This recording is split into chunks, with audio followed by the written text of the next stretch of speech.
Bienvenue à tous, bienvenue sur le plateau d'Al Janoubia TV, bienvenue dans l'émission L'Entretien. Alors aujourd'hui on va parler humour. Voilà, l'être humain est connu pour être peut-être le seul être vivant capable de rire, capable donc aussi d'ironie, ce qui montre son degré d'intelligence. Et justement avec notre invité aujourd'hui, Dr Al-Ouest. Vous avez un humour qui est assez particulier. Bienvenue et merci d'avoir répondu à notre invitation. Merci à vous. Qui est ce personnage que vous appelez Dr Al-Ouest? Déjà, quand je commence ma vidéo, je fais toujours « Ouais, salut ». Ah, c'est pour les gens qui me suivent, ça leur fera plaisir en fait. Qui c'est Dr Al-Ouest? En fait, même moi, je ne le sais pas. C'est pour ça peut-être que... Déjà, il y a docteur, donc il y a un titre. On vient vous consulter. Ouais. Quand on est malade, qu'est-ce qui se passe? En général, je reçois chez moi, enfin, à mon domicile. D'accord. Mais il arrive que parfois, je me déplace. Et il m'arrive des situations un peu bizarres. Par exemple? Par exemple, j'ai déjà discuté avec des singes de démocratie. Des quoi? Des singes. Des singes? Ouais. Ouais. De démocratie. Parce qu'en ce moment, on parle de démocratie, il y a Macron qui vient d'être élu, mais les gens ne savent pas c'est quoi, en fait. Ils savent pas quoi? C'est quoi la démocratie? Ils savent pas vraiment c'est quoi le fait de voter, le fait d'élire un président. Donc j'ai dû l'expliquer à des singes. Et alors, comment vous avez fait? J'ai essayé de leur faire comprendre, mais ça les intéresse pas. Ils n'ont pas voulu, parce qu'ils ont essayé à un moment faire la même chose chez eux dans la forêt, mais ils ont vu que c'était un système pourri. Donc ils ont laissé tomber, quoi. Donc la démocratie, vous pensez, voilà. vous dites que c'est pas le meilleur système, en fait, c'est ça? Le meilleur système? Ah non. Non, là, ce qu'on connaît maintenant, là, en fait, délire, on le voit avec les élections législatives. Ah ouais, il y a une abstention record. Il y a eu une vague, abstention record, combien? Plus de 50%, 51, je crois. On a une vague de En Marche qui débarque. Donc les gens votent En Marche juste parce que c'est En Marche, mais ils ne savent pas ce qu'il y a dedans. Peut-être que ceux qui voudront chercher un petit peu, ils auront tapé sur Google. Gopé. On peut dire ça, non? On peut dire, il n'y a pas de problème. Là, ils vont voir c'est quoi qui les attend. Donc, mais justement, alors vous, votre humour, il est basé sur des sujets sérieux. Alors sur votre chaîne YouTube, qu'on peut visionner en tapant Dr Al-Ouest, vous, à chaque fois que moi j'ai pu regarder, c'est toujours des sujets sérieux. C'est la guerre, c'est le terrorisme, c'est la finance, c'est des sujets de société. C'est pas un peu risqué de vouloir faire rire, plus difficile de vouloir faire rire avec des sujets sérieux? C'est pas plus difficile déjà dans le travail, dans l'approche? Non, parce que je pense que les gens ne sont pas bêtes en fait. Si on part du principe que les gens sont intelligents, ils ont un cerveau avec des neurones dedans. Oui, mais faire rire avec ça. Ouais, mais faire rire parce que si on leur sert du Hanouna, il n'est pas sur cette chaîne. Ça marche bien pour lui, justement, avec cet humour très facile.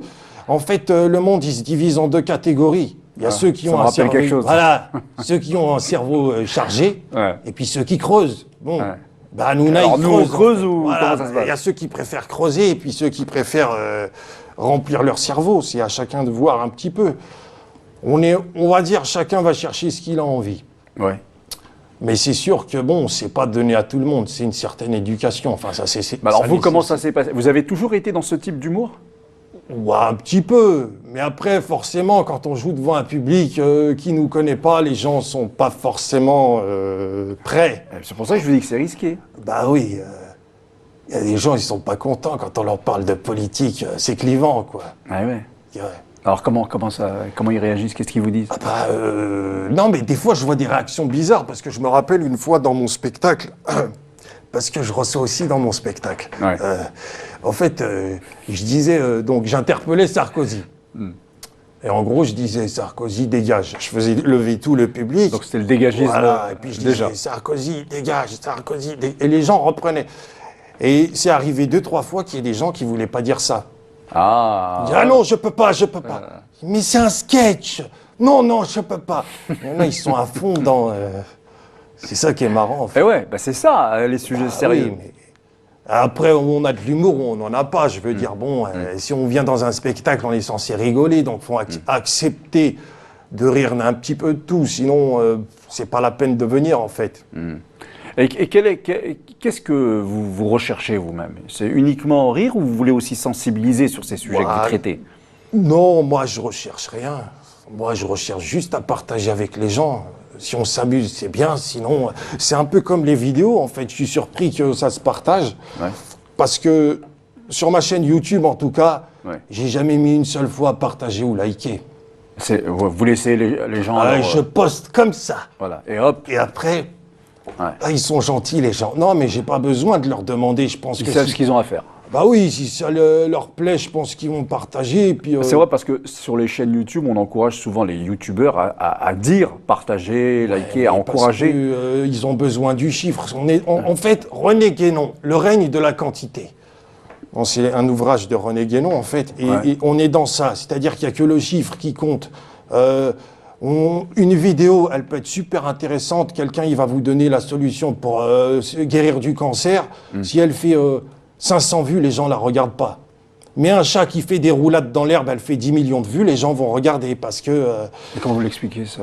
C'est la quantité. S'il y a un gros chiffre en dessous de la vidéo, c'est les gens... Le monde attire le monde. Voilà, ils partagent.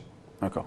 Sinon, en parlant de cancer, un exemple tout bête, pour ceux qui connaissent peut-être... il y avait un docteur qui s'appelait André Gernez. Vous connaissez? Non. Non.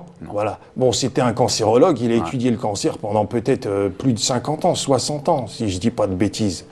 Non, 70 ans. Non, mais c'est vrai.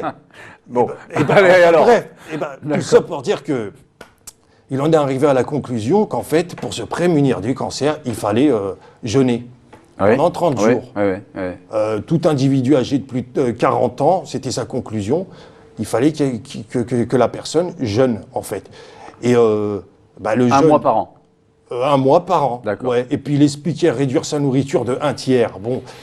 Et forcément, son discours, il n'intéressait pas les autres cancérologues, quoi. Et puis toute l'industrie qu'il y a autour, parce que ça faisait perdre de l'argent. Donc, il a des vidéos qu'on peut trouver sur YouTube, mais elles ne sont pas beaucoup regardées. Pourtant, ce qu'il dit, c'est vachement intéressant, quoi. Alors, vous, par exemple, vous vous chargez de relayer, par exemple, des histoires comme celle-là? Moi, non, mais si j'avais la possibilité, je le ferais. Non, mais en faisant, avec humour, faire une vidéo, vous parlez du cancer et... Non, je n'ai pas encore fait. Il y a un sketch d'un type, on ne peut pas citer. Dieudonné, il a fait un sketch sur le cancer qui est excellent, en fait, pour ceux qui connaissent un petit peu. Et... pour moi, c'est un chef-d'œuvre, ce sketch.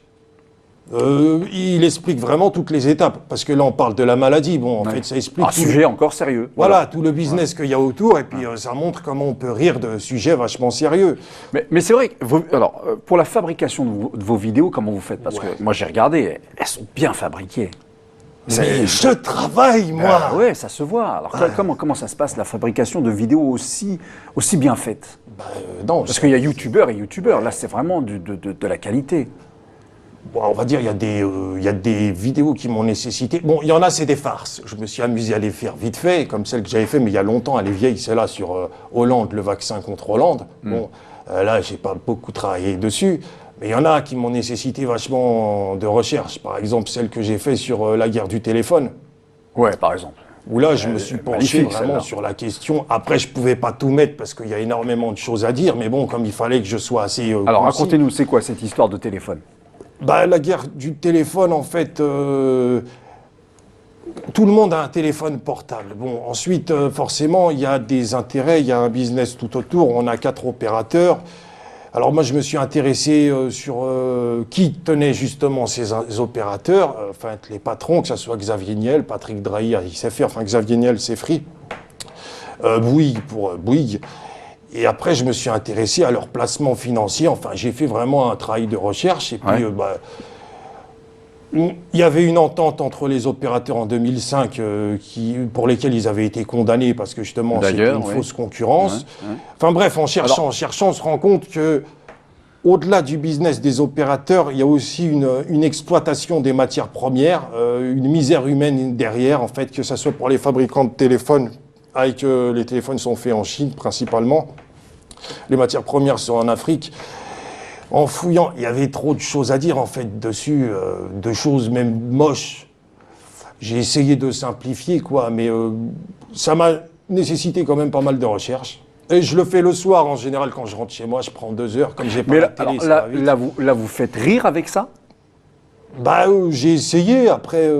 Bah, qu'est-ce qu'ils vous disent les gens? Ça les fait rire ou ça les conforte en fait dans l'idée que c'est vrai qu'on se fait avoir, c'est vrai que la société elle est injuste, c'est vrai que les puissants en profitent toujours, c'est vrai que... Ouais, mais en fait c'est compliqué parce que les gens, quand on essaye de leur mettre un petit peu de fond dans ce qu'on raconte, il y a 2 types de réactions. Ou il y en a qui sont ouverts et justement ça va les intéresser, ou alors il y en a qui sont complètement fermés, qui vont dire « Oh là là, non, non, non, Hanouna, je veux du Hanouna, mets-moi du Hanouna !» C'est ça en fait. Alors vous avez des critiques de ce type-là, des gens qui n'aiment pas ce que vous faites, et qui vous disent qu'ils ne sont pas d'accord ou que c'est trop sérieux? Non, mais en général les gens qui aiment, ils me le disent. Je reçois des fois des messages. Il y a des gens qui me disent « Voilà, c'est bien, continue ». Je reçois des encouragements. La plupart du temps, c'est des encouragements. Après, il y en a, j'ai déjà discuté avec certains qui me disent que, ils n'aiment pas le côté, on va dire justement, intello qu'il peut y avoir derrière. Donc, ça, c'est chacun son... Est-ce que je me trompe si je vous dis, Farid Al-Ouest, alias Dr Al-Ouest, que votre personnage me rappelle un peu, comment il s'appelle, celui qui est dans les Guignols, là, le commandant... Le commandant Sylvestre. Le commandant Sylvestre. Est-ce que c'est vrai ou il y a un peu de vrai dans ce que je dis ou pas? Non, sur les... C'est uniquement dans... Parler, parce voilà. que...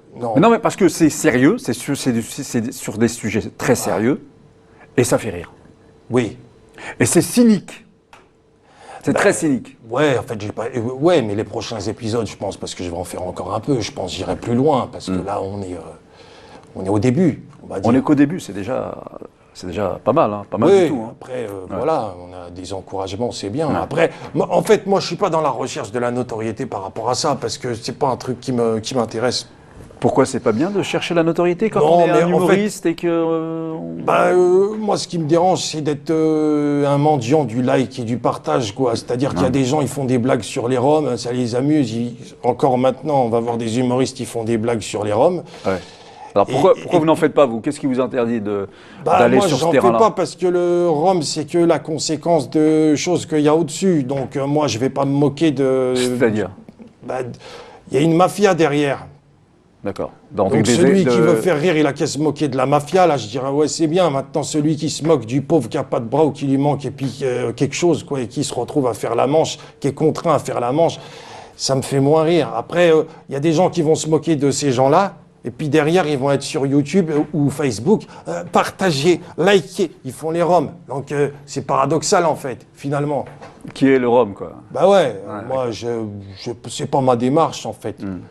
Il y a une vidéo aussi qui a fait pas mal de succès parmi celles que vous avez faites, c'est celle où vous parlez de l'islam et de Daesh. Ouais. Racontez-nous un petit peu ça. Comment...